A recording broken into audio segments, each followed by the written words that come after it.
اعوذ باللہ من الشیطان الرجیم بسم اللہ الرحمن الرحیم الطلاق مرتان فامساک بمعروف او تسریح باحسان صدق اللہ العظیم۔ پچھلی نشست میں جو مضامین آئے تھے ان میں سے ایک کے بارے میں مجھے احساس ہوا کہ میں نے ایک بات شروع کی تھی لیکن نامکمل رہ گئی۔ آیت الاختلاف کے بارے میں نے عرض کیا تھا کہ وحدت ادیان کے فلسفے کا ایک جز صحیح ہے، ایک غلط ہے۔ صحیح جز کی وضاحت تو ہو گئی کہ یہ تمام جتنے بھی دنیا میں مذاہب ہیں اور دین ہیں یہ سب اسی دین حق سے نکلی ہوئی شاخیں ہیں۔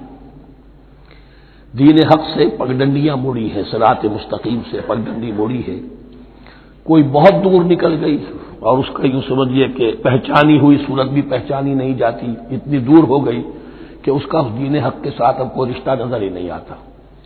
کچھ اتنے دور نہیں ہوئے، قدر قریب رہے، لیکن سب کی بنیاد ایک ہے۔ ظاہر بات ہے کہ حضرت آدم کی نسل سے بات شروع ہوئی ہے، حضرت آدم کی اولاد ایک ہی امت تھی، یہ تفرقے جو بھی ہوئے بعد میں ہوئے۔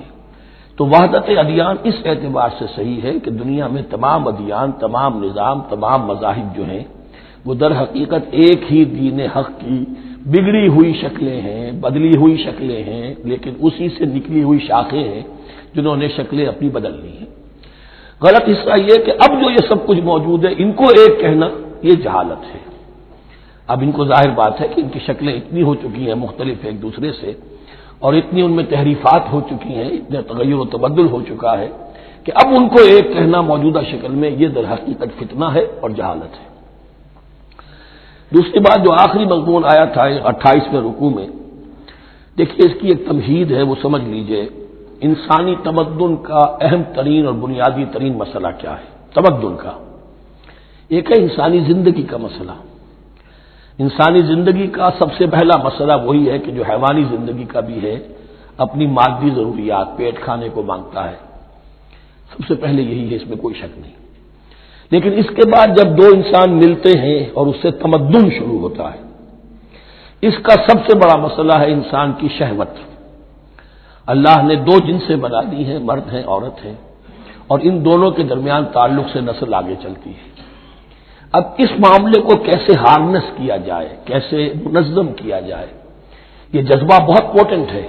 جو فرائڈ نے کہا ہے، بس وہ یوں سمجھیے کہ ذرا زیادہ مرچ مسالہ لگا دیا، ورنہ اس میں کوئی شک نہیں کہ یہ بہت ہی پوٹنٹ جذبہ ہے انسان کا۔ انسٹنکٹ جو ہے، سیکس کا انسٹنکٹ، وہ بہت مضبوط ہے، بہت قوی ہے۔ لیکن جو شے جتنی قوی ہو اتنا ہی اسے پھر، جو گھوڑا جتنا منہ زور ہو اتنا ہی اس کو لگام دینا جو ہے وہ آسان نہیں ہوتا، اس کے لیے پھر مشقت کرنی پڑتی ہے۔ تو اب اگر تو اس سیکس کو اوپن کر دیا جاتا، کھلا سیکس، فری سیکس، آج کل یہ لفظ استعمال ہوتا ہے، فری سیکس، کیوس ہوتا، تمدن میں فساد ہو جاتا۔ اس کے لیے شادی کا معاملہ کہ ایک عورت کا ایک مرد کے ساتھ رشتہ رہے، سب کو معلوم ہو کہ یہ اس کی بیوی ہے، یہ اس کا شوہر ہے، تاکہ اس طریقے سے نسب کا معاملہ بھی چلے اور ایک خاندانی ادارہ وجود میں آئے۔ ورنہ تو خاندانی ادارہ بس کیسے وجود میں آئے گا؟ فری سیکس میں تو خاندانی ادارہ وجود میں آ ہی نہیں سکتا۔ تو شادی کا، نکاح کا یہ رشتہ جو ہے یہ اللہ تعالیٰ نے اختیار کیا اور یہ انسانوں کو سکھایا۔ اب اس میں مرد اور عورت کیا بالکل برابر ہیں؟ اس سے بڑی حماقت کوئی نہیں، اس لیے کہ کسی بھی ادارے کے دو برابر کے سربراہ نہیں ہو سکتے۔ اتنی موٹی بات ہے کہ اگر آپ کسی ایک محکمے کے دو ڈائریکٹر بنا دیں، بات غلط ہو جائے گی، خراب ہو جائے گی۔ ایک ڈائریکٹر، مینیجنگ ڈائریکٹر، دوسرے 10 ڈائریکٹر بنا دیجیے آپ، لیکن اوپر ایک ہوگا، جنرل مینیجر ایک ہوگا، ڈپٹی مینیجر 10 رکھ دیجیے۔ ہر ادارے میں اگر نظم قائم کرنا ہے تو ایک اوپر ٹاپ پر ہونا چاہیے۔ لہذا جب ایک مرد اور ایک عورت، مرد اور عورت انسان ہونے کے ناطے بالکل برابر ہیں، ایک ہی باپ کے نطفے سے بیٹا بھی ہے، بیٹی بھی ہے، ایک ہی ماں کے رحم میں بھائی نے بھی پرورش پائی ہے اور بہن نے بھی، اس اعتبار سے وہ برابر ہیں۔ شرف انسانیت میں، نوع انسانی کی حیثیت سے، human dignity and honour, they share both equally, absolutely equally. لیکن جب ایک مرد اور ایک عورت مل کر خاندان کے بنیاد رکھتے ہیں تو اب یہ برابر نہیں رہے۔ جیسے انسان سب برابر ہیں لیکن چپڑاسی اور افسر برابر نہیں ہے، اس کے کچھ اور اختیارات ہیں، اس کے کچھ اور اختیارات ہیں، اس کے کچھ اور فرائض ہیں، اس کے کچھ اور فرائض ہیں۔ اس طریقے سے اس رشتے کے معاملے میں اور یہ بھی نوٹ کر لیجئے کہ یہی وجہ اس قدر تفصیل کے ساتھ سب سے پہلے احکام قرآن میں دیے جا رہے ہیں اسی آئلی قوانین کے متعلق. لیکن تمدن کی جڑ بنیاد یہ ہے، یہاں سے خاندان بنتا ہے، اور خاندانوں کے اجتماع کا نام معاشرہ ہے.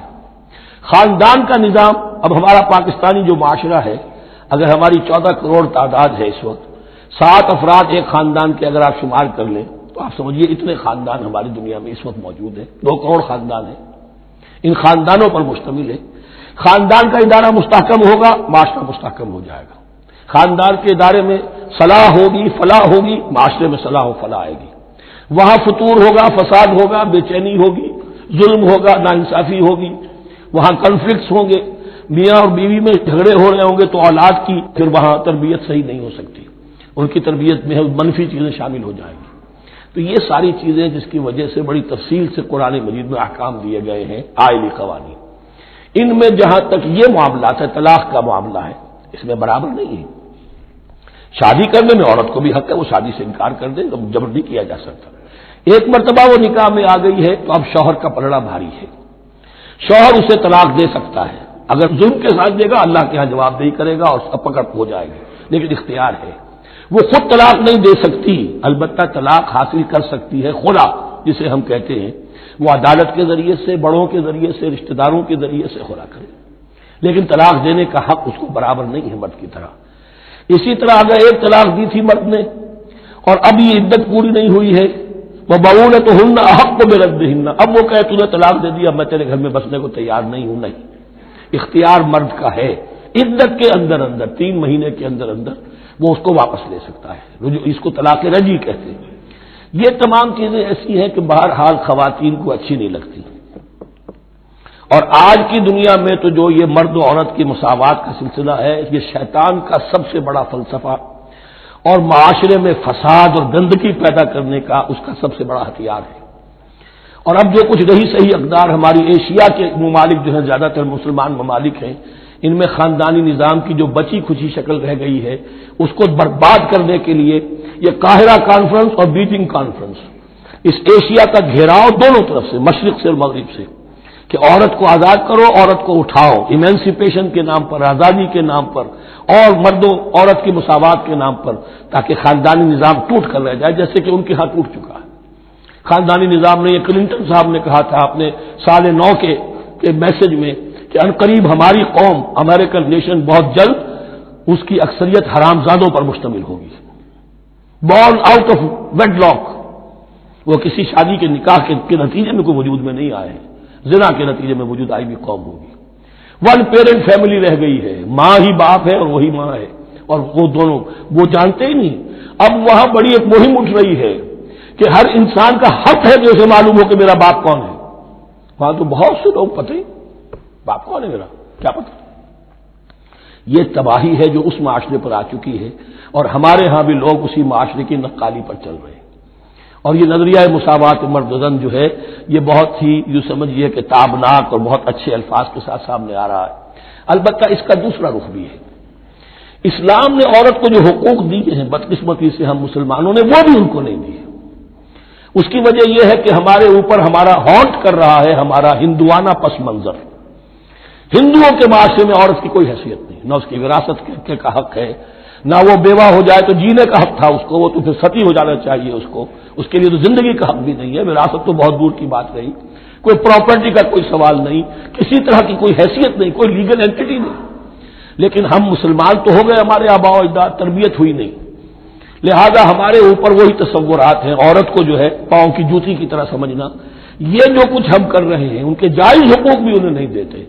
اس کے نتیجے میں ہم جو مغرب کا ہم پر حملہ ہے اس کو مؤثر کرنے میں گویا ہم مدد دے رہے ہیں. اگر ہم اپنی خواتین کو وہ حقوق نہیں دیں گے، اگر ان کے لیے جو اللہ نے جو مقرر کیا ہے وہ انہیں نہیں دیا جائے گا، تو ظاہر بات ہے کہ رد عمل میں پھر جو یہ نعرے ہیں اور بڑے خوشنما جو دعوت اٹھتی ہے وہ لازماً انہیں کھینچ کر لے جائے گی. تو اس طرف بھی خیال رکھیے. اور ہمارے ہاں دیندار گھرانوں میں خاص طور پر یہ بات ہوتی ہے، اس کو سمجھنا چاہیے کہ عورتوں کے کیا حقوق ہیں، ان کی دلجوئی کتنی کرنی چاہیے. حضور نے کیا فرمایا ہے؟ خیرکم خیرکم لأہلہ وانا خیر لأہلی، خیر منکم لأہلی. تم میں سے بہترین لوگ وہ اپنے گھر والوں کے لیے اچھے ہوں، بہترین لوگ وہ ہیں. ان کے حقوق کا لحاظ ہو، ان کے ساتھ سلوک ہو، ان کی دلجوئی ہو، ان کے احساسات کا بھی پاس کیا جائے۔ البتہ جہاں شریعت کا دین کا معاملہ آ جائے، نتھنگ ڈوئنگ، سیدھی سیدھی بات، یہ تلوار کی طرح آپ ننگے ہو جائیں اس وقت کہ یہ معاملہ دین کا ہے، اس میں میں تمہاری کوئی رعایت نہیں کر سکتا۔ ہاں میرے معاملات کے اندر جو بھی تم چاہو میں نرمی کروں گا، یہ ہو سکتا ہے۔ بس اس کو ذہن میں رکھیے، یہ کڑوی گولی ہے۔ وَلَهُنَّ مِثْلُ الَّذِي عَلَيْهِنَّ بِالْمَعْرُوفِ وَلِلرِّجَالِ عَلَيْهِنَّ دَرَجَةٌ۔ اب درمیان کے الفاظ کو تو جدید جو ہمارے ہیں دانشور وہ لے لیتے ہیں، اوپر کا نہیں دیکھتے کہ بَعُولَتُهُنَّ أَحَقُّ بِرَدِّهِنَّ، برابری کہاں رہی؟ شادی کرتے ہوئے برابری ہے، عورت کہہ سکتی میں شادی نہیں کرتی، شادی نہیں ہوگی، اس وقت برابری ہے، دونوں کی رضامندی سے شادی ہوگی، یہ برابری ہے۔ لیکن جب ایک مرتبہ بیوی بن گئی اب برابر نہیں ہے۔ اب یہ فلسفہ جا کر پوری طرح بیان ہوگا سورہ نساء میں، اور رجال قوامون علی النساء، یہ بات پھر وہاں آئے گی۔ اس کی تمہید ہے یہ کہ یہ کڑوی گولی ذرا خواتین کی حلق سے اترنی شروع ہو جائے۔ وَبَعُولَتُهُنَّ أَحَقُّ بِرَدِّهِنَّ، اور اسی طریقے سے وَلِلرِّجَالِ عَلَيْهِنَّ دَرَجَةٌ۔ البتہ اللہ نے جو ذمہ داریاں عورت کے حوالے کی ہیں، جس طرح کے اس کے فرائض ہیں ویسے ہی اس کے حقوق بھی ہیں۔ یہ ہے جو بات کہی جا رہی، لہن مثل الذی علیہن بالمعروف۔ اور یہ دنیا کا وہ اصول ہے کہ responsibilities and privileges they go together. کہیں آپ کا اگر ذمہ داری زیادہ تو حقوق اور اختیارات بھی زیادہ ہوں گے۔ ذمہ داری بہت ڈال دی، حقوق و اختیارات اتنے ہیں نہیں، آپ ذمہ داری ادا نہیں کر سکتے۔ جہاں ذمہ داری کم ہوگی وہاں حقوق و اختیارات بھی کم ہوں گے۔ یہ دونوں چیزیں پروپورشنیٹ چلتی ہیں۔ اب چلیے آگے، مجھے اندیشہ ہے کہ میں نے خاصا وقت اس میں لگا دیا۔ الطلاق مرتان، طلاق دو مرتبہ ہے، یعنی ایک شوہر کو دو مرتبہ طلاق دے کر اور رجوع کر لینے کا حق ہے۔ ایک دفعہ طلاق دی اور عدت کے اندر رجوع کر لیا، ٹھیک ہے، پھر طلاق دی اور عدت کے اندر رجوع کر لیا، ٹھیک ہے، تیسری مرتبہ طلاق دی اب رجوع نہیں کر سکتا۔ الطلاق مرتان، دو مرتبہ ہو سکتا ہے۔ فَإِمْسَاكٌ بِمَعْرُوفٍ أَوْ تَسْرِيحٌ بِإِحْسَانٍ، اب اس کے بعد فیصلہ کرو، یا تو روکو اس کو اپنے گھر میں تو وہ بھی نیکی کے ساتھ، بھلائی کے ساتھ، تنگ کرنے کے لیے نہیں، پریشان کرنے کے لیے نہیں، اور تسریح بِإِحْسَان، یا رخصت کر دینا ہے اچھے بھلے طریقے سے، بھلے مانسوں کی طرح خوبصورتی کے ساتھ، روکو تو بھلائی کے لیے، اور اگر رخصت کرنا ہے تو خوبصورت انداز میں۔ وَلَا يَحِلُّ لَكُمْ أَن تَأْخُذُوا مِمَّا آتَيْتُمُوهُنَّ شَيْئًا، اور تمہارے لیے ہرگز جائز نہیں ہے کہ جو کچھ تم نے انہیں دیا تھا اس میں سے کچھ بھی واپس لو، جو بھی تم نے انہیں مہر دیا تھا اس میں سے کچھ واپس نہیں لے سکتے جب تم طلاق دے رہے ہو۔ ہاں اگر عورت طلاق مانگے تو اسے اپنے مہر میں سے کچھ چھوڑنا پڑے گا، یہ دوسری بات ہے، لیکن جب مرد طلاق دے رہا ہے تو پھر وہ نہیں روک اس کو اس میں سے جو بھی کچھ دیا ہو، یہاں تک کہ آیا ہے کہ اگرچہ تم نے ان کو احداہن قنطارا، سونے کے ڈھیر دیے ہوں، ان میں سے بھی کچھ نہیں لے سکتے واپس۔ وَلَا يَحِلُّ لَكُمْ أَن تَأْخُذُوا مِمَّا آتَيْتُمُوهُنَّ شَيْئًا إِلَّا أَن يَخَافَا أَن لَّا يُقِيمَا حُدُودَ اللَّهِ، البتہ اگر وہ دونوں یہ سمجھیں کہ ہم حدود اللہ کو قائم نہیں رکھ سکیں گے۔ مراد کیا ہے کہ فیملی لائف کے ضمن میں جو اللہ نے احکام دیے ہیں، جو آداب ہیں، جو ان کے مقاصد ہیں، وہ ہمارے مابین اتنی موافقت مزاجی نہیں ہے کہ ہم ساتھ چل سکیں۔ ایک عورت اگر یہ محسوس کرتی ہے فَإِنْ خِفْتُمْ أَلَّا يُقِيمَا حُدُودَ اللَّهِ فَلَا جُنَاحَ عَلَيْهِمَا فِيمَا افْتَدَتْ بِهِ، پھر اگر اس کا یہ خیال ہے کہ یہ نہیں رکھ سکیں گے تو پھر کوئی حرج نہیں ہے ان دونوں پر کہ جو کچھ دے دلا کر عورت فدیے میں اپنے آپ کو چھڑا لے، یعنی کہہ کہ ٹھیک ہے تم نے مجھے 10 لاکھ مہر دیا تھا، میں 5 لاکھ تمہیں واپس کرتی ہوں، یا تم نے 10 لاکھ کا میرا مہر رکھا تھا، میں کھلا مانگ رہی ہوں، میں صرف 5 لاکھ کا تم سے تقاضا کرتی ہوں، اسے اپنے مہر میں سے کچھ چھوڑنا ہوگا، یہ فدیہ ہے۔ تلک حدود اللہ فلا تعتدوها، یہ اللہ کے حدود ہیں، ان سے تجاوز مت کرو۔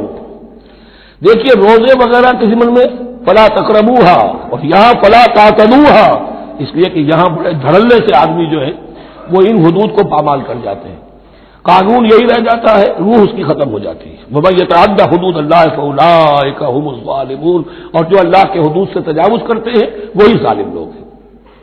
فَإِن طَلَّقَهَا، اب اگر تیسری مرتبہ طلاق دے دی، اور طلاق مرتان تو ہو چکا، اس کے بارے میں سارے احکام آ گئے، لیکن اب اگر دے دی مراد ہے تیسری مرتبہ، فَإِن طَلَّقَهَا فَلَا تَحِلُّ لَهُ مِن بَعْدِ حَتَّىٰ تَنكِحَ زَوْجًا غَيْرَهُ، تو اب وہ اس کے لیے جائز نہیں ہوگی جب تک کہ وہ عورت کسی اور شوہر سے شادی نہ کرے، اس کو حلالہ کہتے ہیں۔ لیکن یہ حلالہ کروانا یا کرنا اور کسی کے ساتھ یہ معاہدہ کرنا تم شادی کر لو پھر طلاق دے دینا، اس پر لعنت فرمائی ہے، حضور نے لعنت فرمائی ہے۔ اور ہمارے ہاں علم میں آتی ہے، یہ بات سننے میں آتی ہے کہ بہت سے علماء نے اس کو دھندا بنا رکھا ہے۔ حلالہ مولوی مشہور ہیں مختلف شہروں کے اندر، فَإِن طَلَّقَهَا فَلَا تَحِلُّ لَهُ مِن بَعْدُ حَتَّىٰ تَنكِحَ زَوْجًا غَيْرَهُ فَإِن طَلَّقَهَا، پھر اگر وہ بھی دوسری شادی کی دوسری جگہ پر، اس عورت نے اس شوہر سے بھی نہیں بنی، اس نے بھی طلاق دے دی، فَلَا جُنَاحَ عَلَيْهِمَا أَن يَتَرَاجَعَا، تو اب کوئی گناہ نہیں ہوگا ان دونوں پر کہ وہ رجوع کر لے، پہلے سابق شوہر سے شادی کر لے۔ یعنی عورت کو شاید عقل آ گئی ہو، کوئی اسی کی زیادتی تھی کہ پہلے شوہر کے ہاں بس نہیں سکی، اب دوسری مرتبہ کا تجربہ ہو گیا تو اس کے کان ہو گیا کہ کوئی غلطی میری ہی ہے، اب شاید دوبارہ وہ اپنے شوہر کی طرف، سابقہ شوہر کی طرف رجوع کرنا چاہے تو اس کی اجازت ہے۔ ان ظنا یقیما حدود اللہ، اگر ان کو یہ یقین ہو کہ وہ اللہ کے حدود کی پاسداری کر سکیں گے، اللہ کے حدود جو ہے احکام شریعت، ان کو بہرحال مد نظر رکھنا ہے اور فائق رکھنا ہے۔ وَتِلْكَ حُدُودُ اللَّهِ يُبَيِّنُهَا لِقَوْمٍ يَعْلَمُونَ، اور یہ وہ حدود ہیں اللہ کے جن کو وہ واضح کر رہا ہے، کھول کھول کر بیان کر رہا ہے ان لوگوں کے لیے کہ جو علم حاصل کرنا چاہیں۔ ترجمہ یہ ہوتا ہے عام طور پر جنہیں علم حاصل ہے، اصل میں کسی وقت فعل کو طلب فعل کے معنی میں استعمال کیا جاتا ہے عربی زبان میں، یعلمون جو جاننا چاہیں، جن کے اندر طلب ہے علم کی۔ وَإِذَا طَلَّقْتُمُ النِّسَاءَ فَبَلَغْنَ أَجَلَهُنَّ، تو جب تم لوگ اپنی بیویوں کو طلاق دو اور پھر وہ اپنی عدت پوری کر لیں، فَأَمْسِكُوهُنَّ بِمَعْرُوفٍ أَوْ سَرِّحُوهُنَّ بِمَعْرُوفٍ، تو اب چاہو تو روکو انہیں لیکن معروف طریقے سے، اور چاہو تو انہیں رخصت کر دو وہ بھی اچھے طریقے پر۔ وَلَا تُمْسِكُوهُنَّ ضِرَارًا لِتَعْتَدُوا، اور دیکھو ایسا نہ کرو کہ تم روکو انہیں تنگ کرنے کے لیے۔ اچھا ذرا اس کی میں اور خبر لوں گا رجوع کر کے، ذرا اگر تو طلاق ہو گئی تو آزاد ہو جائے گی، غصہ اتنا چڑھا ہوا ہے کہ ابھی وہ غصہ ٹھنڈا نہیں ہوا ہے، رجوع کر رہا ہے اس لیے کہ اسے اور پریشان کروں، اسے اور تکلیفیں پہنچاؤں۔ تو اب یہ کیا ہوا، قانون تو اجازت دے رہا ہے لیکن تم نے قانون کا مذاق اڑایا، تم نے اللہ کی دی ہوئی اس اجازت کا ناجائز استعمال کیا۔ ہاں اگر بسانے کا واقعی ارادہ ہو گیا ہے تو ضرور تم رجوع کر لو، رجوع کا حق تمہیں ہے، لیکن اگر یہ نہیں ہے، پریشان کرنا ہے، فلا تمسکوہن ولا تمسکوہن ضرارا لتعتدوا، ضدہ ان پر زیادتی کرنے کے لیے، ستانے کے لیے۔ ومن یفعل ذلک فقد ظلم نفسہ، اور جو کوئی بھی یہ کام کرے گا اس نے اپنی جان پر ظلم ڈھایا۔ ولا تتخذوا آیات اللہ ہزوا، اور دیکھو اللہ کی آیات کو مذاق اور کھیل نہ بنا لو، ٹھٹھا نہ بنا لو۔ یہ اچھی طرح جان لیجیے، law is law and there can be law which has no flaw, flawless law is impossible. اس لیے تقوی، اللہ کا خوف ہر جگہ پر بار بار، ورنہ تم اللہ کی شریعت کا تماشا بنا دو گے، ٹھٹھا بنا دو گے۔ ولا تتخذوا آیات اللہ ہزوا واذکروا نعمت اللہ علیکم، اور یاد کرو، ذکر کرو، شعور کرو اللہ کے انعامات کا جو تم پر ہوئے ہیں۔ وما انزل علیکم من الکتاب والحکمت، اور جو اس نے نازل فرما دی ہے تم پر اپنی کتاب، اپنی شریعت اور حکمت، یعظکم بہ، اس کے ذریعے سے تمہیں نصیحت کر رہا ہے، سیدھا راستہ بتا رہا ہے۔ واتقوا اللہ، اللہ کا تقوی اختیار کرو۔ واعلموا ان اللہ بکل شیء علیم، اور جان لو کہ اللہ تعالیٰ کو ہر چیز کا حقیقی علم حاصل ہے۔ وَإِذَا طَلَّقْتُمُ النِّسَاءَ فَبَلَغْنَ أَجَلَهُنَّ فَلَا تَعْضُلُوهُنَّ أَن يَنكِحْنَ أَزْوَاجَهُنَّ إِذَا تَرَاضَوْا بَيْنَهُم بِالْمَعْرُوفِ، اور جب تم اپنی عورتوں کو طلاق دے دو پھر وہ اپنی عدت پوری کر لیں تو مت آڑے آؤ اس میں کہ وہ عورتیں پھر نکاح کر لیں اپنے سابق ازواج سے، اذا تراضوا بینہم بالمعروف، جبکہ وہ آپس میں رضامند ہو جائیں بھلے طریقے پر۔ یعنی اگر طلاق مغلظ نہیں ہے، دیکھیے ایک طلاق ہوتی ہے بائن، پہلی طلاق دوسری طلاق، یہ جب تک عدت ختم نہیں ہوئی طلاق رجعی کہلاتی ہے، جس کے دوران شوہر کو رجوع کرنے کا حق ہے۔ عدت پوری ہو گئی، اب یہ بائن ہو گئی، اب شوہر اور بیوی کا جو رشتہ ہے ٹوٹ گیا۔ اب اگر نکاح ہوگا تو دوبارہ ہوگا، اس میں عورت کی مرضی کو دخل ہے۔ عدت کے اندر عورت کی مرضی کو دخل نہیں ہے، لیکن عدت کے بعد اب عورت کو اختیار ہے، اب تو نکاح ثانی ہوگا، سوائے طلاق مغلظ کے۔ تیسری طلاق اگر ہو گئی ہے تو پھر جب تک اس کا نکاح کسی اور سے نہ ہو جائے، وہ بھی طلاق دے دے تو ان کے درمیان نکاح نہیں ہو سکتا۔ گویا کہ یہ دو طلاقوں کے بعد اگر پھر یہ لوگ جبکہ طلاق بائن ہو چکی ہو، وہی عورت وہی مرد پھر نکاح کرنا چاہیں تو اب تم آڑے مت آؤ۔ ہوتا کیا ہے، عورت کے بھائی ہیں، اب انہیں غصہ چڑھا ہوا، اس بدماش نے یہ کچھ کیا تھا، اس نے تمہیں ایسے ایسے ستایا تھا، اس نے یہ کیا تھا، اب تمہیں ہم شادی نہیں کرنے دیں گے اس کے ساتھ. نہیں، یہ کام تمہارا نہیں ہے. اگر وہ اذا تراضوا بینہم، اگر وہ باہم راضی ہو جائیں تو تم اب ان کے آڑے مت آؤ.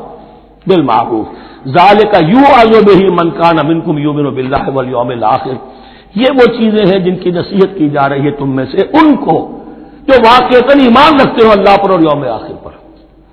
ان کے اندر ایمان ہی نہیں ہے، ان کے لیے یہ سارا جو ہے بحث کے آگے بین بجائے جاؤ کیا حاصل ہے؟ وہ تو پھر اس کو کوئی فائدہ نہیں پہنچے گا.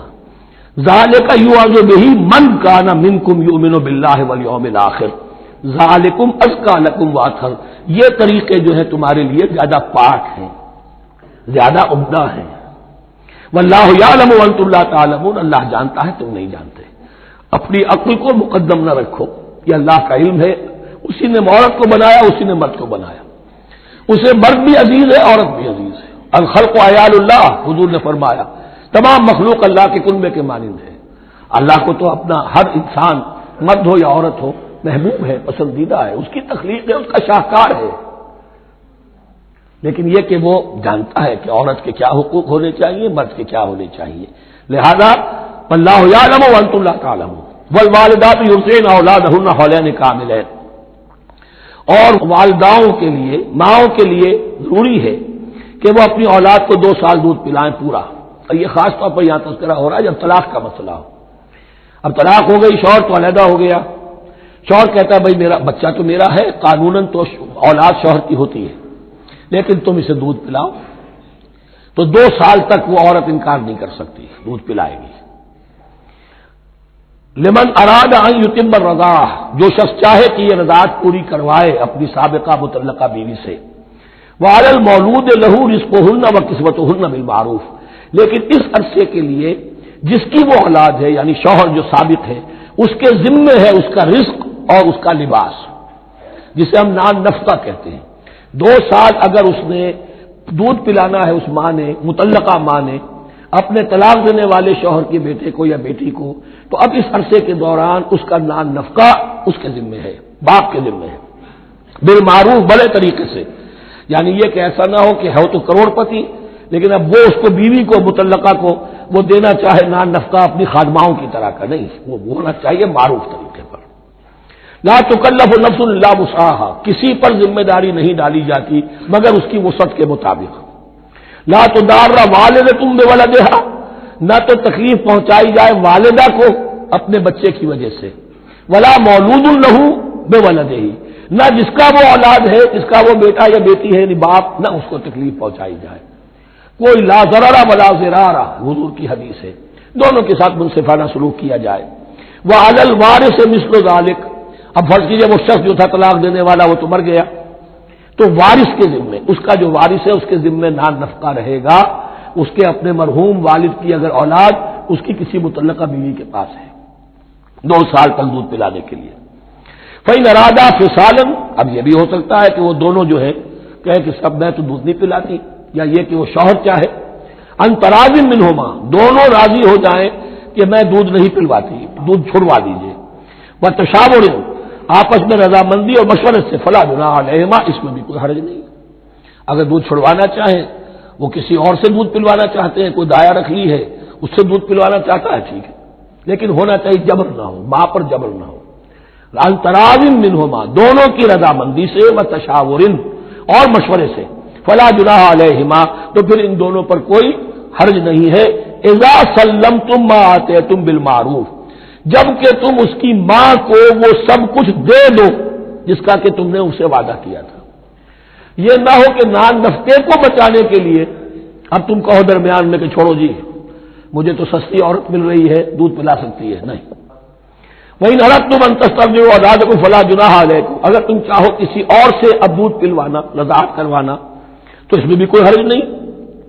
فلا جناح علیکم اذا سلمتم ما آتیتم بالمعروف، جبکہ ان کی ماں، اس کی ماں کو تم دے چکو جو کچھ کہ تم نے طے کیا تھا معروف اور بھلے طریقے پر.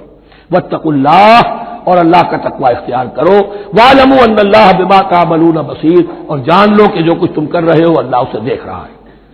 والذین یتوفون منکم ویذرون ازواجا، اور وہ کہ جو تم میں سے وفات پا جائیں اور وہ چھوڑ جائیں بیویاں، یتربصن بانفسہن، اب یہ عدت جو تھی ایک تھی طلاق کی عدت، وہ 3 ماہواریاں آ جانا، 3 مہینے تو اندازن، اور ایک ہے جو فوت ہو گیا، اور بیوہ کی عدت کیا ہے؟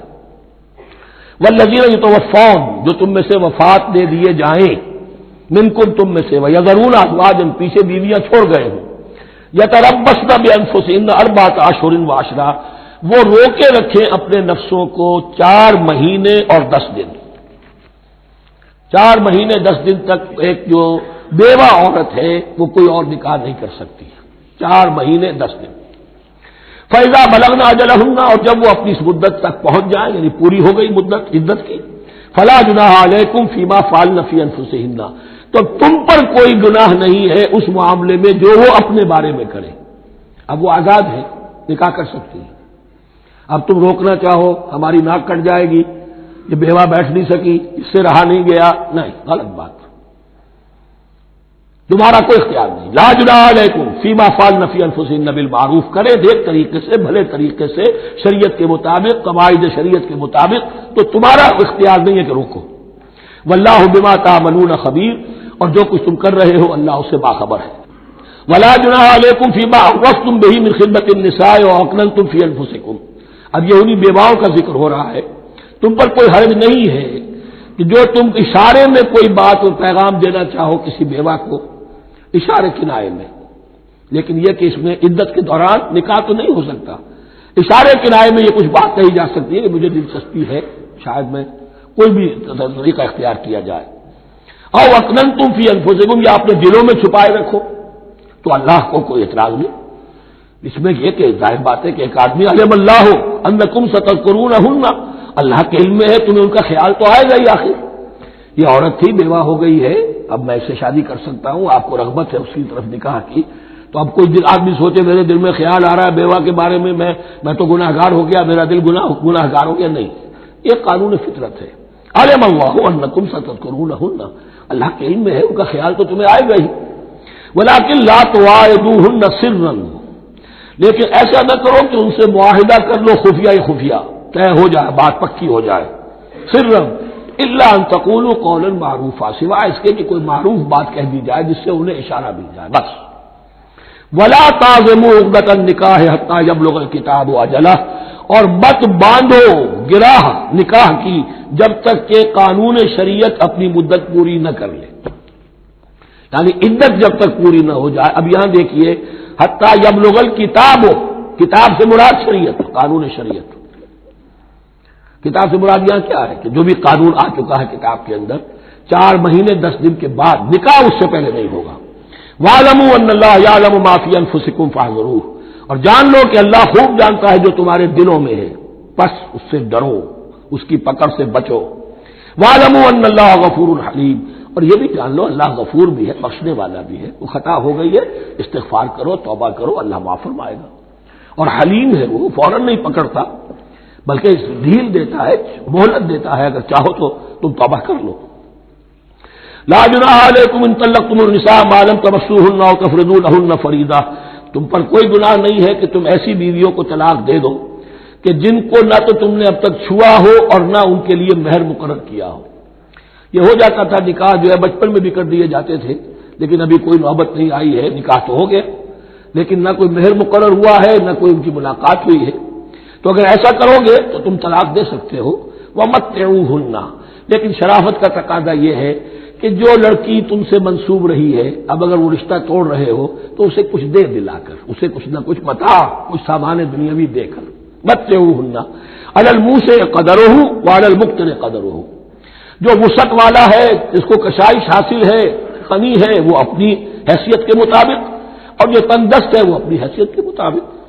متاعًا بالمعروف، اور یہ ساز و سامان دینا جو ہے یہ بھی بھلے انداز میں ہو، ایسا نہ ہو جو خیرات دی جا رہی ہو۔ حقاً علی المحسنین، یہ حق ہے محسنین پر، یہ سمجھے کہ ہم پر اللہ تعالیٰ کی طرف سے عائد کردہ یہ ذمہ داری ہے۔ وَإِن طَلَّقْتُمُوهُنَّ مِن قَبْلِ أَن تَمَسُّوهُنَّ وَقَدْ فَرَضْتُمْ لَهُنَّ فَرِيضَةً، اور اگر دوسری شکل یہ ہے کہ تم نے طلاق دی ایسی بیوی کو کہ جس کو تم نے چھوا تو نہیں ہے، لیکن مہر مقرر ہو چکا تھا.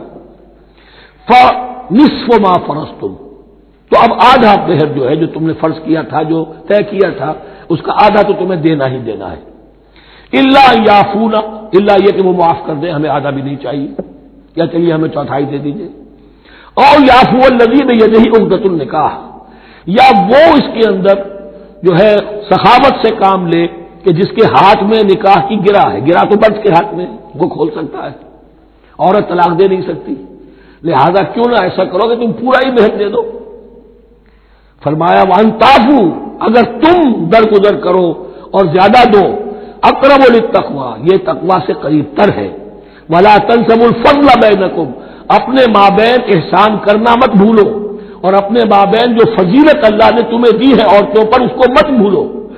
تمہارا پھر ایٹیچیوڈ بھی ایسا ہونا چاہیے کہ تم اپنے بڑے ہونے کے حساب سے ان کے ساتھ نرمی کرو، ان کو زیادہ دو، ان کو جتنا بھی مہر مقرر کیا تھا اس سے بھی زیادہ دے دلا کے رخصت کرو. قانون میں تو صرف مہر ہوگا، البتہ قانون یہی ہے کہ اگر انہیں چھوا نہیں ہے، مقاربت نہیں ہوئی ہے، لیکن یہ کہ مہر مقرر ہو چکا تھا تو آدھا مہر تو لازماً دینا ہے. آدھا بھی یہ چھوڑ سکتی ہے عورت، لیکن تمہارے لیے بہتر ہے کہ تم پورا دو یا اور زیادہ دو. ان اللہ بما تعملون بصیر، یقیناً جو کچھ تم کر رہے ہو اللہ دیکھ رہا ہے. حافظوا علی الصلوات والصلاۃ الوسطی، محافظت کرو پوری طرح، چوکس ہو کر، چوکنے ہو کر تمام نمازوں کی، اور خاص طور پر صلاۃ وسطی کی. یعنی بار بار جو آ رہا ہے جان لو اللہ جانتا ہے، جان لو اللہ دیکھ رہا ہے، جو کچھ تم کر رہے ہو اللہ کی نگاہ میں ہے، جو کچھ تم کر رہے ہو اللہ باخبر ہے. یہ سارا کچھ جو ہے یہ اللہ کی یاد ذہن میں برقرار رکھنے کے لیے تمہیں نماز دی گئی ہے. 5 وقتہ تم حاضر ہو، دنیا کے کاروبار سے نکلو اور آ کر پھر عہد اللہ سے اپنا جو ہے، یہ جو حفیظ کا ایک شعر ہے، آؤ سجدے میں گرے لوح جبی تازہ کرے، سرکشی نے کر دیے دھندلے نقوش بندگی. آؤ سجدے میں گرے لوح جبی تازہ کرے. یہاں پر جو ہمارا بندگی کا نقش تھا سرکشی کی وجہ سے وہ دھندلے ہو گئے ہیں. سرکشی نے کر دیے دھندلے نقوش بندگی، آؤ سجدے میں گرے لوح جبی تازہ کریں، کہ پھر اس پر اللہ تعالیٰ کے ساتھ جو عہد کیا ہے ایاک نعبد و ایاک نستعین اسے پھر تازہ کریں. حافظوا علی الصلوات والصلاۃ الوسطی، صلاۃ وسطی کے بارے میں بہت سے اقوال ہیں، لیکن عام طور پر اس سے مراد عصر کی نماز لی گئی ہے. دن میں 2 نمازیں اس سے پہلے ہیں، فجر ہے، ظہر ہے، 2 پھر بعد میں ہے، مغرب عشاء ہے. وقوموا للہ قانتین، اور کھڑے ہوا کرو اللہ کے سامنے پورے ادب کے ساتھ. یعنی ایک تو رکوع ہے جس میں جھکنا ہے، سجدہ ہے جھکنے کی انتہا ہے، قیام بھی قنوت کے ساتھ ہو، معلوم ہو کہ ایک بندہ اپنے آقا کے سامنے کھڑا ہے. اس کے کھڑے ہونے کے انداز میں بھی معلوم ہو کہ تواضع ہے، عجز ہے. فَإِنْ خِفْتُمْ فَرِجَالًا أَوْ رُكْبَانًا، اور اگر تم خوف کی حالت میں ہو تو چاہے پیادہ چلتے ہوئے، سفر کرتے ہوئے، دشمن پیچھا کر رہا ہے، آپ کہیں جا رہے ہیں تو چاہے اب رکیں گے نماز پڑھیں گے تو وہ تعاقب میں قریب آ جائے گا، تو رجالن چلتے ہوئے، یا کہیں جلدی جانا ہے اور وہاں پر ابھی فوری طور پر حملہ کرنا ہے تو اس میں یہ ہے کہ جنگ کی حالت میں یہ رعایتیں ہیں. چلتے ہوئے اور رکبانہ یا سوار ہونے کی حالت میں بھی نماز پڑھی جا سکتی ہے.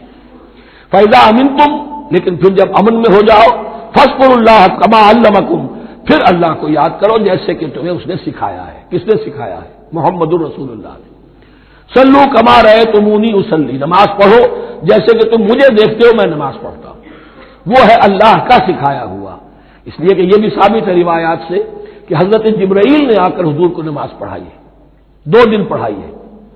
ایک دن 5 نمازیں اول وقت میں پڑھائی، دوسرے دن 5 نمازیں آخری وقت میں پڑھائی، اور بتا دیا کہ ان نمازوں کا وقت ان اوقات کے دوران ہے. تو معلم جو ہے حضور کے نماز کے معاملے میں حضرت جبرائیل ہے، اور اب حضور جو ہے پوری امت کے لیے معلم ہے. فَإِذَا أَمِنْتُمْ فَاذْكُرُوا اللَّهَ كَمَا عَلَّمَكُم مَّا لَمْ تَكُونُوا تَعْلَمُونَ، جو کچھ تم نہیں جانتے تھے اللہ نے تمہیں سکھایا ہے. وَالَّذِينَ يَتَوَفَّوْنَ مِنكُمْ وَيَذَرُونَ أَزْوَاجًا، اور پھر دوبارہ لوٹ کر معاملہ آ رہا ہے بیواؤں کا، اور جو لوگ تم میں سے وفات دے دیے جائیں اور وہ چھوڑ جائیں پیچھے بیویاں، وصیۃ لازواجہم متاع الی الحول غیر اخراج، تو اپنی بیویوں کے لیے وصیت لازمن کریں 1 سال تک کے لیے نان نفقے کی، اور بغیر اس کے کہ انہیں گھروں سے نکالا جائے. اب یوں سمجھیے اس کو، ایک شخص فوت ہوا، 4 بیویاں ہیں، ایک کے ہاں اولاد تھی، بیٹا تو اسی کا ہے، باقی تین تو اس کی جو ہیں سوتیلی مائیں ہیں۔ ایک ماں کو تو وہ اپنی ماں سمجھ کر اس کی خدمت کرے گا، باقی تین کو لائبلٹی سمجھے گا۔ تو فرمایا ایسا نہ ہو کہ فوراً نکال دو کہ جاؤ اپنا راستہ لو، جس سے تمہاری شادی تھی وہ گیا۔ 1 سال کے لیے انہیں گھر سے نہ نکالا جائے اور ان کا نان نفقہ دیا جائے۔ لیکن یہ بھی اصل میں تھا وصیت کا، جب یہ قانون آئے گا وراثت کا تو اس سے پہلے کے لیے، جیسے کہ والدین کے لیے کہا گیا تھا وصیت کرو، ایسے بیویوں کے لیے بھی کرو۔ جب ان کا حق آ گیا، اس لیے کہ شوہر مر گیا ہے تو بیوی کا حق ہے اس کی وراثت میں، بیوی مر گئی ہے شوہر کا حق ہے اس کی وراثت میں، تو وہ تو وراثت کے اندر حق معین ہو گیا، تو اب یہ وصیت کی ضرورت نہیں۔ اور اسی طرح 1 سال کا نفقہ نہیں ہے، اب نفقہ جو ہے وہ صرف عدت کے دوران کا ہے، جو ہم اس سے پہلے پڑھ چکے ہیں۔ فَإِنْ خَرَجْنَا فَلَا جُنَاحَ عَلَيْكُمْ فِيمَا فَعَلْنَ فِي أَنفُسِهِنَّ، لیکن اگر وہ خود نکل جائیں، ظاہر بات ہے کہ عدت ہوتی 4 مہینے 10 دن، اب تم سال بھر روکو گے تو نہیں ان کو، اگر وہ شادی کر کے کہیں اور جا کے بسنا چاہے تو تم پر کوئی الزام نہیں آئے گا، جو کچھ وہ کرتی ہیں اپنی جانوں کے بارے میں معروف ہو، بھلے طریقے پر، معروف طریقے پر۔ واللہ عزیز الحکیم، اور یقیناً اللہ تعالیٰ زبردست ہے، حکمت والا۔ وللمطلقات متاع بالمعروف، اسی طرح مطلقات کے لیے بھی ساز و سامان زندگی کی ضروریات ہے معروف طریقے پر، حقاً علی المتقین، لیکن یہ ہے عدت کے وقت تک کے لیے۔ اسی معاملے میں شاہبانو کیس میں ایک جو فیصلہ دیا تھا، یہ کلکتہ ہائی کورٹ نے، اس پر پھر ہندوستان میں ایجیٹیشن ہوا۔ اس نے یہ فیصلہ دیا تھا کہ کوئی مسلمان اپنی بیوی کو طلاق دے دے تو اب وہ بیوی اگر تو دوسری شادی کر لے تب تو بات دوسری ہے، ورنہ جب تک زندہ رہے گی اس طلاق دینے والے پر اس کا نان نفقہ جو ہے رہے گا پوری زندگی تک۔ اس پر مسلمانوں نے کہا، بھارت کے مسلمانوں نے، یہ ہماری شریعت میں دخل اندازی ہے، شریعت نے صرف عدت تک کا حق رکھا ہے مطلقہ کے لیے، تم ساری زندگی کہاں سے لا رہے ہو؟ پھر وہ فساد ہوا، پھر بہت سے لوگوں نے جانیں دی، پھر جو ہے ایجیٹیشن ہوا، لیکن پھر راجیو گاندھی کو گھٹنے ٹیکنے پڑے اور پھر قانون بنا دیا گیا بھارت میں کہ کوئی عدالت ہندوستان کی including supreme court of India مسلمانوں کے آئلی قوانین میں دخل نہیں دے سکتی۔ میں سلام کیا کرتا ہوں مسلمانان بھارت کو، ہمارے ہاں ایک ڈکٹیٹر نے، فوجی ڈکٹیٹر نے آئلی قوانین بنائے جنہیں سنیوں نے، شیعوں نے، اہل حدیث نے، بریلویوں نے، دیوبندیوں نے اور جماعت اسلامی کی ٹاپ کی قیادت سب نے یہ کہا کہ یہ غلط قوانین ہیں، اور وہ آج تک چل رہے ہیں۔ ایک اور ملٹری عامر 11 برس تک یہاں پر لمن الملک اليوم، میرے لیے ہے بادشاہی، میں ہوں مقتدر اعلیٰ، مقتدر قادر مطلق، یہ کہتا وہ چلا گیا اور اس قوانین کو جو کا تو برقرار رکھا ہے۔ اسی پر بھی میں نے شورا سے استعفیٰ دیا تھا ان کے، لیکن مسلمانوں نے وہاں پر یہ بات بھی نہیں ہونے دی کہ جب قرآن شریعت کا حکم جو ہے وہ یہ ہے کہ مطلقہ کو عدت تک کے لیے دان نفقہ ہے تو ساری زندگی کا کوئی معاملہ نہیں۔ کذالک یبین اللہ لکم آیاتہ لعلکم تعقلون، اسی طرح اللہ تعالیٰ تمہارے لیے اپنی آیات کو واضح کر رہا ہے تاکہ تم عقل سے کام لو اور سمجھو۔ اب جو 2 رکوع اگلے آ رہے ہیں یہ بڑے اہم ہیں اس اعتبار سے کہ یہ تاریخ بنی اسرائیل کا غزوہ بدر ہے جس کا تذکرہ ہوگا۔ میں ایک بات آپ کو بنی اسرائیل کی تاریخ کی بتا چکا ہوں کہ جب حضرت موسیٰ کے انتقال کے بعد یوشع ابن نون کی سرکردگی میں انہوں نے جہاد کیا، قتال کیا تو فلسطین فتح ہو گیا، لیکن انہوں نے چھوٹی چھوٹی حکومتیں 12 بنا لی اور آپس میں لڑتے بھی رہے۔ لیکن 300 برس کے بعد پھر صورتحال پیدا ہوئی، وہ واقعہ ہوگا جو اب سامنے آ رہا ہے کہ جب ان کے اوپر دنیا تنگ ہو گئی، آس پاس کے جو کافر اور مشرک لوگ تھے انہوں نے انہیں دبا لیا، بہت سو کو ان کے گھروں سے، ان کے ملکوں سے نکال دیا، تو پھر تنگ آ کر انہوں نے کہا اس وقت کے نبی سے کہ ہمارے لیے کوئی بادشاہ بنا دیجئے، سپہ سالار بنا دیجئے، اب اللہ کی راہ میں جنگ کریں گے۔ تو وہ جو جنگ ہوئی ہے طالوت اور جالوت کی، اس جنگ کے بعد سے خلافت راشدہ شروع ہوئی ہے دور بنی اسرائیل کی۔ گویا کہ خلافت راشدہ دور بنی اسرائیل کی 300 برس بعد آئی ہے ان کے رسول کے انتقال کے، جبکہ خلافت راشدہ اس امت مسلمہ کی متصل ہے رسول اللہ صلی اللہ علیہ وسلم کے زمانے کے ساتھ، اس لیے کہ صحابہ نے جانیں دی، خون دیا، قربانیاں دی، اور اس کے نتیجے میں حضور کی زندگی ہی میں دین غالب ہو گیا، اسلامی ریاست قائم ہو گئی۔ تو ظاہر بات ہے اس کے بعد آپ کے انتقال کے بعد خلافت کا دور شروع ہو گیا، لیکن وہاں یہ سارے سال 300 برس گزرے ہیں، اس کے بعد ان کا دور خلافت آیا ہے، اور اس میں بھی 3 خلافتیں ہیں کہ جو متفق علیہ ہے، ویسے وہاں تو وہ نبوتیں ہیں، طالوت علیہ السلام، داؤد علیہ السلام اور سلیمان علیہ السلام، چوتھی خلافت پر آ کر تقسیم ہو گئی ہے، جیسے حضرت علی کے زمانے میں چوتھی خلافت میں عالم اسلام جو ہے دارالاسلام منقسم ہو گیا کہ مصر اور شام نے حضرت علی کی خلافت کو تسلیم نہیں کیا۔ اسی طرح حضرت سلیمان کے دو بیٹوں میں پھر ان کی مملکت تقسیم ہو گئی، ایک اسرائیل اور ایک یہودیہ، یہ دو ریاستیں وجود میں آئی، یہودی۔ بہرحال یہ جو واقعہ تھا کہ جس کے بعد خلافت راشدہ شروع ہو رہی ہے، اسلام کا غلبہ شروع ہو رہا ہے حضرت موسیٰ کی تاریخ میں، وہ ہے طالوت اور جالوت کی جنگ۔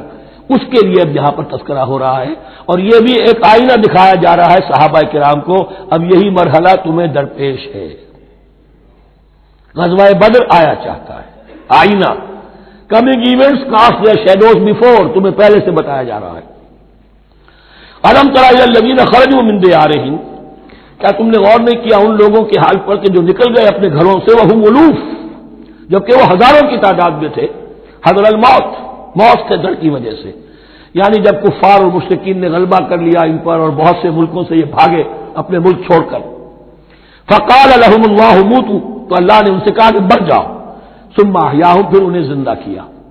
یہاں یہ بھی ہو سکتا ہے مراد کہ فی الواقع یہ عمل ہوا ہو، اور یہ بھی مراد ہو سکتا ہے جیسے قوم مر جاتی ہے لیکن پھر اس کا نشأت ثانیہ ہو جاتی ہے، پھر اللہ نے ان کے اندر ایک جذبہ پیدا کر دیا، یعنی یہاں پر مرنا اور احیا جو ہے وہ معنوی ہو، روحانی ہو، اخلاقی ہو، وہ بالفعل جسدی نہ ہو، لیکن اللہ کے اختیار سے باہر نہیں، اس کی قدرت میں ہے، سب کو مار کر بھی دوبارہ جلا سکتا ہے۔ ان اللہ لذو فضل علی الناس ولکن اکثر الناس لا یشکرون، اور یقیناً اللہ تعالیٰ تو اپنے بندوں پر بڑا فضل کرتا ہے، لیکن اکثر لوگ جو ہے شکر نہیں کرتے، ناقدری کرتے ہیں اللہ کے احسانات کی۔ لیکن اب وہ غزوہ بدر جو ہے ان کا سابقہ امت مسلمہ کا، اس کا حال بیان کرنے سے پہلے مسلمانوں سے گفتگو ہو رہی، اس لیے کہ ہے تو ساری ان کے لیے، ان کی ہدایت کے لیے۔ تاریخ بیان کرنا قرآن کا مقصد نہیں ہے، تاریخ کی کتاب نہیں ہے یہ، تو جو بھی جو پروسیس آف ریولوشن چل رہا تھا، جو جد و جہد تھی، جو تحریک تھی محمد رسول اللہ کی، جس مرحلے میں سے وہ تحریک گزر رہی ہے، اسی مرحلے کی مناسبت سے سابقہ تاریخ سے بھی واقعات لائے جا رہے ہیں، اور اسی کی مناسبت سے وہ جو بھی وقتی احکام ہے وہ دیے جا رہے ہیں۔ وَقَاتِلُوا فِي سَبِيلِ اللَّهِ وَاعْلَمُوا أَنَّ اللَّهَ سَمِيعٌ عَلِيمٌ، اور جنگ کرو اللہ کے راستے میں، اور جان لو اللہ تعالیٰ سب کچھ سننے والا اور جاننے والا ہے۔ مَنْ ذَا الَّذِي يُقْرِضُ اللَّهَ قَرْضًا حَسَنًا فَيُضَاعِفَهُ لَهُ أَضْعَافًا كَثِيرًا، کون ہے وہ شخص کہ جو اللہ کو قرض حسنہ دے؟ یہ انفاق جب کیا جاتا ہے خالص اللہ کے دین کے لیے، تو اللہ کہتا ہے یہ میرے ذمہ قرض ہے، دین میرا ہے، تم میرے دین کو غالب کرنا چاہتے ہو، میری حکومت قائم کرنا چاہتے ہو، تو جو کچھ اس میں خرچ کرو گے وہ مجھ پر قرض ہے، قرض حسنہ ہے۔ من ذا الذی یقرض اللہ قرضا حسنا فیضاعفہ لہ، تو اللہ اس کو اس کے لیے بڑھاتا رہے، دگنا کرتا رہے، اضعافا کثیرا، دگنا چوگنا، بہت گنا۔ واللہ یقبض ویبسط، اور اللہ کے اختیار میں کسی چیز کو چھوٹا کر دینا، سکیر دینا، اور کھول دینا اور کشائش کر دینا۔ وَإِلَيْهِ تُرْجَعُونَ، اور اسی کی طرف تمہیں لوٹا دیا جائے گا۔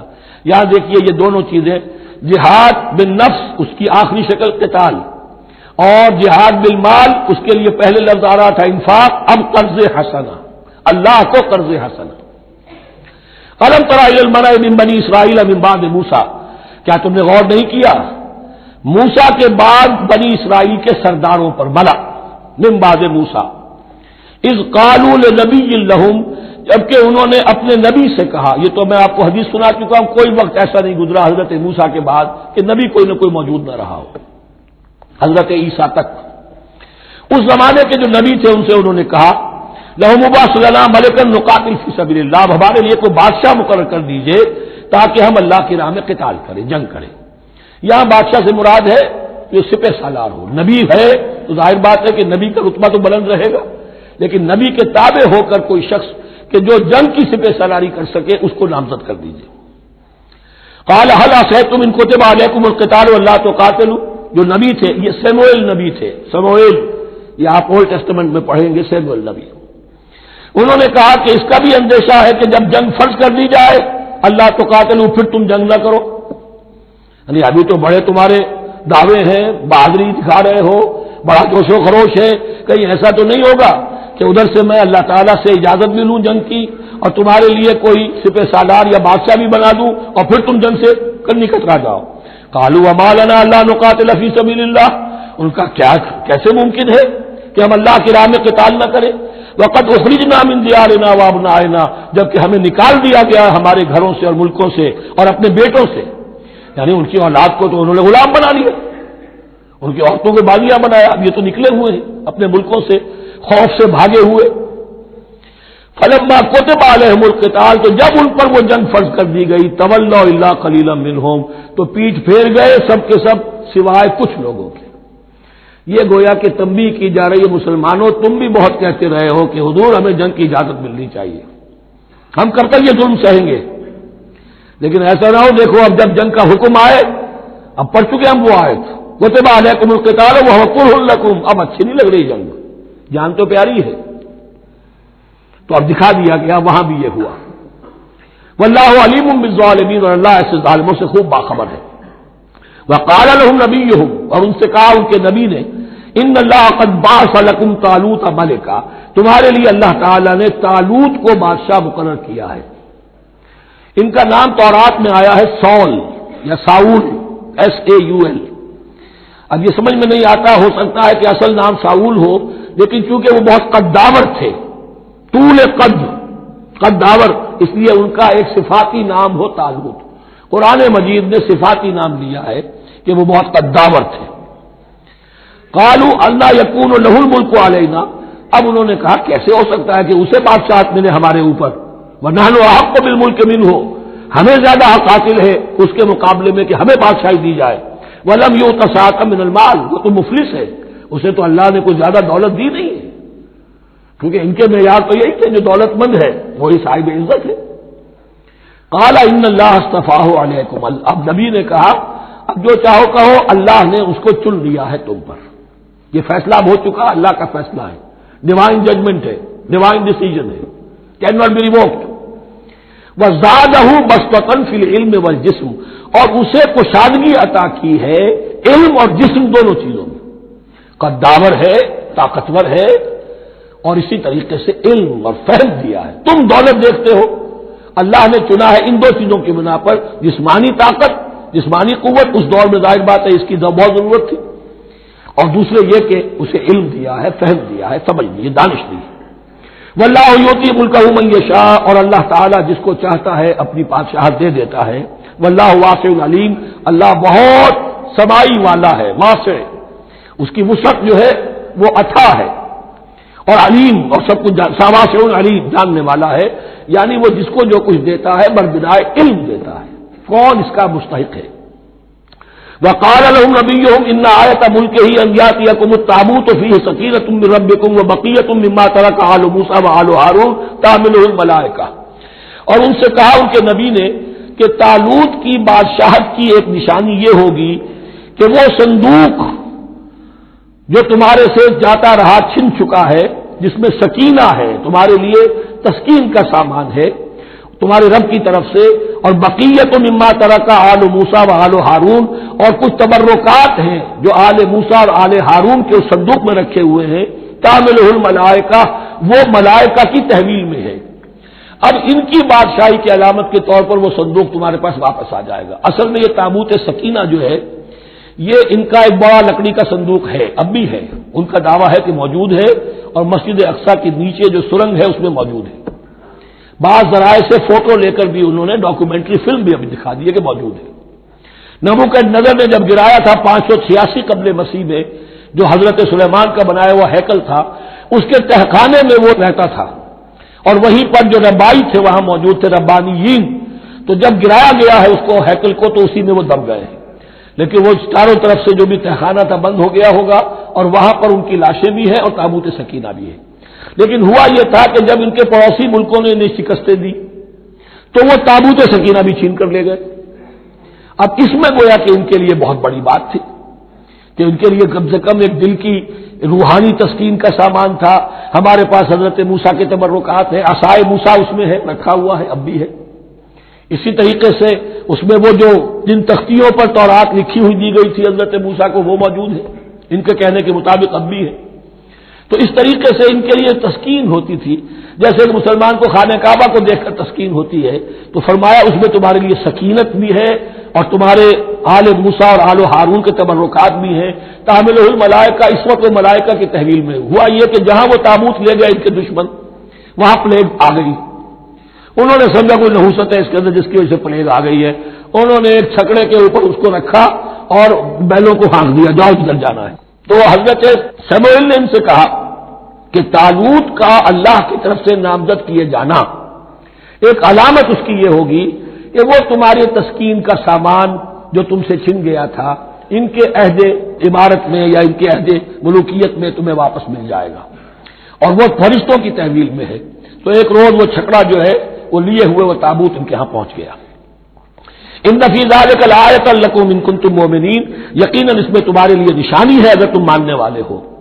فلما فصل طالوت بالجنود، اب جب حضرت طالوت اپنے لشکروں کو لے کر چلے، ان میں سے جو لوگ تو انکار کر گئے رہ گئے، جو لوگ چلے ساتھ ان کو لے کر چلے. قال ان اللہ مبتلیکم بنہر، انہوں نے فرمایا اپنے لشکر والوں سے اللہ تعالیٰ تمہاری ایک آزمائش کرے گا ایک نہر سے، دریا سے.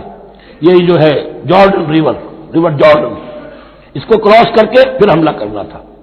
فلما فصل طالوت بالجنود، تو جب طالوت اپنے لشکروں کو لے کر چلے، قال ان اللہ مبتلیکم بنہر، تو انہوں نے کہا کہ اللہ تعالیٰ تمہاری آزمائش کرے گا ایک دریا سے، یعنی دریائے اردن. فمن شرب منہ فلیس منی، جو اس میں سے پیٹ بھر کر پانی پیے گا وہ مجھ میں سے نہیں ہے. ومن لم یطعمہ فانہ منی، جو اس میں سے پانی نہیں پیے گا وہ میرا ساتھی ہے. الا من اغترف غرفۃ بیدہ، سوائے اس کے کہ کوئی صرف اپنے چلو سے کچھ وہ ایک گھونٹ لے لے. یہ اصل میں ہر کمانڈر کے لیے ضروری ہوتا ہے کہ کسی بھی بڑی جنگ سے پہلے اپنے ساتھیوں کا مورال دیکھے، ڈسپلن کی حالت دیکھے. تو جیسے حضور نے بھی غزوہ بدر سے قبل مشاورت کی تھی کہ مسلمانوں ایک لشکر آ رہا ہے جنوب سے کیل کانٹے سے لیس، اور ایک قافلہ آ رہا ہے شمال سے، اور اللہ نے ان دو میں سے ایک کا وعدہ کیا تمہیں ضرور ملے گا، بتاؤ کدھر چلے.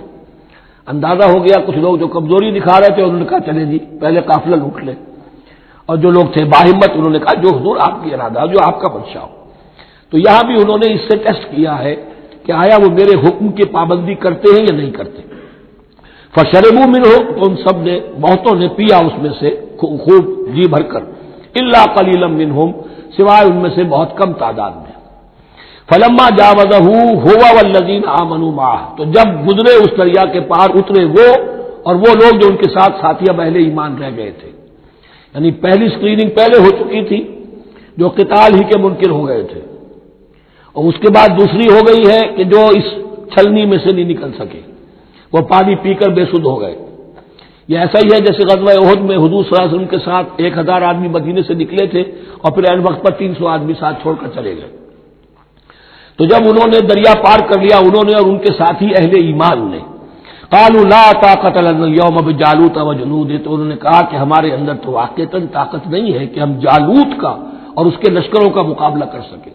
یہ گولیت جس کو کہتے ہیں جالوت، یہ بڑا قوی ہیکل انسان تھا، اور اس کا جو زرہ بختر تھا وہ اتنا پورا جسم ڈھکا ہوا کہ سوائے آنکھ کے سوراخ کے اور کچھ نہیں تھا اس میں، جو نظر ہی نہیں آتا تھا. تو اس نے مبارزت کی اور کوئی بھی مقابلے پر نہیں آ رہا تھا. قال الذين يظنون انهم ملاقو الله كم من فئة قليلة غلبت فئة كثيرة باذن الله، تو کہا ان لوگوں نے جو یقین رکھتے تھے کہ اللہ سے ملاقات کرنی ہے. کئی مرتبہ ایسا ہوا ہے، کتنی مرتبہ ایسا ہوا ہے کہ چھوٹی جماعت غالب آ گئی ہے بڑی جماعت پر اللہ کے حکم سے. یعنی آگے بڑھو، ہمت کرو، اپنی جو ہے کم ہمتی کا ثبوت نہ دو، اللہ تعالیٰ کی نصرت سے اللہ کی مدد سے تمہیں فتح حاصل ہو جائے گی. واللہ مع الصابرین، اللہ تو صابروں کے ساتھ ہے. فلما برزوا لجالوت وجنودہ، تو جب وہ سامنے آئے جالوت اور اس کے لشکروں کے، برزا ظاہر ہو جانا، سامنے آمنے سامنے آ جانا. اب ادھر ان کا لشکر ہے طالوت علیہ السلام کا اور ادھر وہ جالوت کا لشکر ہے. قالوا، اب انہوں نے دعا کی، ربنا افرغ علینا صبرا، اے اللہ ہم پر صبر اڈھیل دے. یہ افرغ کا لفظ ہوتا ہے کسی برتن سے پانی اس طرح گرا دینا کسی کے اوپر کہ وہ برتن خالی ہو جائے، گھڑوں پانی ڈال دینا یا کچھ اور برتن میں سے. افرغ علینا صبرا، ہم پر صبر اڈھیل دے، صبر کی بارش فرما دے. ربنا افرغ علینا صبرا وثبت اقدامنا، اور ہمارے قدموں کو جما دے، وانصرنا علی القوم الکافرین، اور ہماری مدد فرما ان کافروں کے مقابلے میں. یہی دعا گویا کہ تلقین کی جا رہی ہے اہل ایمان کو کہ جب بدر کے موقع پر تمہارا مقابلہ ہوگا تو تمہیں یہ دعا کرنی چاہیے، فَهَزَمُوهُمْ بِإِذْنِ اللَّهِ، تو انہوں نے بھگا دیا ان کو اللہ کے حکم سے، اللہ کے اذن سے، اللہ کی مشیت سے۔ وَقَتَلَ داؤد جالوت، اور قتل کیا جالوت کو داؤد نے۔ یہ داؤد جو ہے تورات سے معلوم ہوتا گڈریے تھے، جنگلوں میں رہتے تھے اپنی بھیڑیں بکریاں لے کر، اور ان کے پاس ایک گوپیا ہوتا تھا، اس گوپیے کے اندر پتھر رکھ کر اس کو گھما کر وہ مارتے تھے، لیکن نشانہ اتنا صحیح تھا کہ اس سے وہ کہتے تھے کہ میں شیروں کے جبڑے توڑ دیتا ہوں۔ جب کبھی شیر آتے ہیں میرے بھیڑوں بکریوں کے گلوں پر حملے کے لیے، تو جب وہ آ گئے اتفاق سے، جب لشکر آمنے سامنے تھے، ادھر جالوت للکار رہا ہے کوئی میرے مقابلے میں، ادھر سب کے سب سہمے کھڑے ہیں، کوئی آگے نہیں نکل رہا۔ یہ حضرت داؤد آ گئے اتفاقاً، کہا معلوم ہوا کیا سچویشن ہے، یہ ہے کہ اچھا ٹھیک ہے، میں اس غیر مختون کا میں معاملہ کرتا ہوں، اس لیے کہ یہ ان کے یہاں سب سے بڑی گالی تھی۔ حضرت ابراہیم کی ملت میں ہے ختنہ، اور یہ جو کفار اور مشرک تھے ان کے یہاں ختنہ نہیں تھی، تو نامختون ہونا ان کے ہاں یہ سب سے بڑی گالی تھی۔ اس نامختون کا پھر جو ہے میں اس کو کیفر کردار تک پہنچاؤں گا، میرے پاس یہ گوپیا ہے اور میں تو شیروں کے جبڑے توڑ دیا کرتا ہوں۔ انہوں نے پھر وہ پتھر رکھ کر اور گھمایا ہے، اور سیدھا وہ آنکھ کے سوراخ سے اس کے بھیجے کے اندر اتر گیا، اور اس طریقے سے قتل داؤد و جالوت، داؤد نے جالوت کو قتل کیا، اور اللہ تعالیٰ نے پھر ان کو جو براتی عطا کیے، وَآتَاهُ اللَّهُ الْمُلْكَ وَالْحِكْمَةَ وَعَلَّمَهُ مِمَّا يَشَاءُ۔ ایک تو یہ کہ طالوت علیہ السلام نے اپنی بیٹی کا نکاح ان سے کر دیا، داماد ہو گئے، اور پھر انہی کو وارث بنایا، یہ بادشاہ ہوئے۔ اللہ نے ان کو ہی ملک دیا، حکومت دی، بادشاہت دی، اور حکمت بھی دی، نبوت بھی دی، یہ دونوں اعتبارات سے ان کو اللہ تعالیٰ نے سرفراز فرمایا۔ وَعَلَّمَهُ مِمَّا يَشَاءُ، اور پھر اسے سکھایا جو کچھ کہ اللہ نے چاہا۔